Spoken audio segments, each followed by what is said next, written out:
তো এখন এটার উৎসব শুরু হয়েছে। তো তরুণদের কাজটা কি?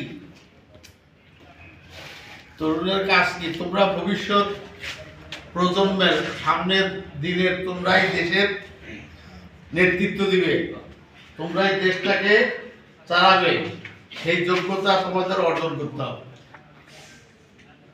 এখন এখানে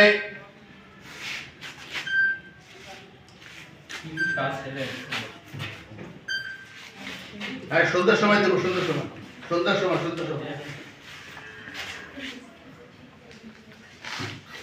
এখানে 52 সালে তোমরা হয়তো শুনলে 52 সালে আমাদের রাষ্ট্রভাষা যখন পাকিস্তান ছিল, রাষ্ট্রভাষা ছিল উর্দু। সেটাকে বাংলায় করার জন্য আন্দোলন করছে এই তরুণরাই করছে, স্কুল কলেজের ইউনিভার্সিটির ছাত্ররাই করছে। 71 সালে দেশ স্বাধীনতা করছে এই তরুণরাই করছে।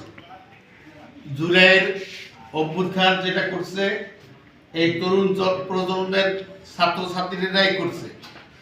তো এখন এদেরকে ভবিষ্যতে দেশ গড়ার জন্য তাদেরকে উৎসাহিত করার জন্য এটা একটা উৎসব শুরু হয়েছে। এই যেখানে কি তোমাদের কাজগুলো কি এখানে লেখা আছে, তারুণ্যের মেলা করতে হবে, মাঝে মাঝে তাদেরকে হতে হবে। জুলাই বিপ্লবকে অর্থবহ করতে তারুণ্যের প্রতীক। এই জুলাই যে বিপ্লব হয়েছে সেটাকে অর্থবহ করে খালি করে দিতে, আর ভবিষ্যতে আরো সংস্কার বা কিছু করতে হবে। সেটা 36শে জুলাইকে সকলের মধ্যে তুলে ধরা। 36 জুলাই হয় না, জুলাই কত তারিখ হয়? 31 তারিখ পর্যন্ত জুলাই হয়। এখানে দিচ্ছে 36শে জুলাই। 36 বলতে আগস্টের 5 তারিখে অভ্যুত্থানের স্বাধীনতা হলো না, ওই 5টাকে এই এটার সাথে যোগ করছে, এই জন্য 36শে জুলাই। উৎসব প্রকর বই বিতরণ উৎসব পালন। এই যে বই প্রতি বছর দিচ্ছে, এই কথা দিতে পারেন, এখনো দেয় দিচ্ছে, দিবে। এটার উৎসব করতে হবে। অমর 21 কর্মসূচি পালন করায়। 21শে ফেব্রুয়ারি কি হয়েছে আমাদের বলতে পারবে কেউ? 21শে ফেব্রুয়ারি কি? আন্তর্জাতিক মাতৃভাষা শহীদে 52 সালে ওটাকে অর্থবত করতে হলে কর্মসূচি পালন করতে হবে। স্বাধীনতা দিবস পালনের কর্মসূচি করতে হবে। স্বাধীনতা দিবস আর বিজয় দিবস কোনটা বলতো কে? 26 মার্চ স্বাধীনতা দিবস, আর 16 ডিসেম্বর বিজয় দিবস। পলিথিন বর্জন, এই যে পলিথিন দেশের জন্য পরিবেশের জন্য ক্ষতিকর, এই জন্য পলিথিন বর্জন করতে হবে। পরিবেশ বিষয়ে আলোচনা সভা, আরো যেগুলা যে পরিবেশ দূষণ করে সেগুলাকে বর্জন করার জন্য আলোচনা সভা, এগুলা তোমাদের কি করতে হবে? যেহেতু তোমরা ভবিষ্যৎ প্রজন্ম, তোমাদের দিয়ে এগুলার সচেতনতা তৈরি আগে রাখতে হবে।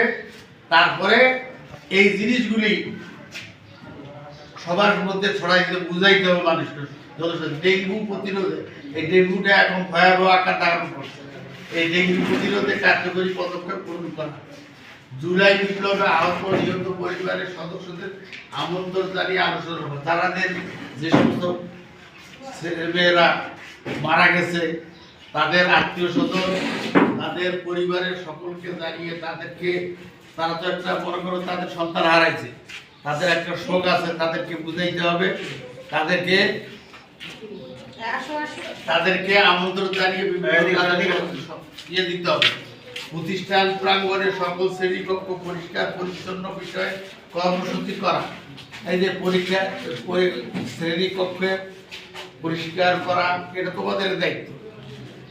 1-এর লাঠি 10-এর লাঠি 1-এর বোঝা। 10 জনে বলে যদি সবাই মিলে করে তাহলে এটা কিছুই না।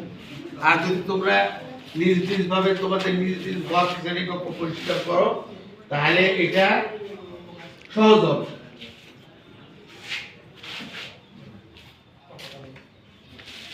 শিক্ষার্থীদের উদ্বোধনী শক্তিকে প্রদর্শনের নিমিত্তে তারুণ্য মেলার আয়োজন করা। শিক্ষার্থীদের যেগুলা জিনিস তারা করতে পারে এই সমস্ত জিনিসের দিকে দিয়ে মেলা তৈরি করা। কর্মসূচি বাস্তবায়নে শ্রেণী ভিত্তিক উপকমিটি করা। প্রত্যেকটা কাজ তোমরা কি কি কাজ করবা, তোমাদের সবাই দলবদ্ধ তোমরা ভাগ করে নিবে, কমিটি করবা, করে তোমরা এই সমস্ত কাজগুলো আঞ্জাম দিবে। এখন তোমাদের এটা শেষ, এখন তোমাদের হবে বই উৎসব, তো বই যারা আছে ক্লাস থেকে বই নিয়ে এসো। এখন তোমরা চলে যাও, হয়ে গেছে, ভোটিং ভিডিও বন্ধ।